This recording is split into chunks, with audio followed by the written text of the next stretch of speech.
जहाँ तुम बैठते थे बाबा वो जगह सुनसान लगती है।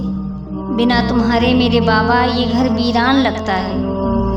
आँख से दूर से ही दिल से कहाँ गए, बिछड़े इस अदा से कि रुत ही बदल गई। लगी रहती है अश्कों की झड़ी, दिन हो या रात नहीं रुकती ये बरसात।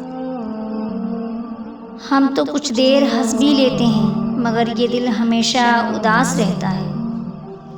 मेरी ज़िंदगी का किस्सा तमाम आप थे बाबा, मेरी ज़िंदगी का दूसरा नाम आप थे बाबा। उनके होने से वक्त होते हैं, बाप घर के दरख्त होते हैं। बाप के साए से बड़ी दुनिया में कोई नेमत नहीं। कंधों पर जब मेरे बोझ बढ़ जाते हैं, उस वक्त मेरे बाबा मुझे शिद्दत से याद आते हैं। मुमकिन अगर होता किसी को अपनी उम्र लगाना तो मैं अपनी हर सांस अपने बाबा के नाम लिखती।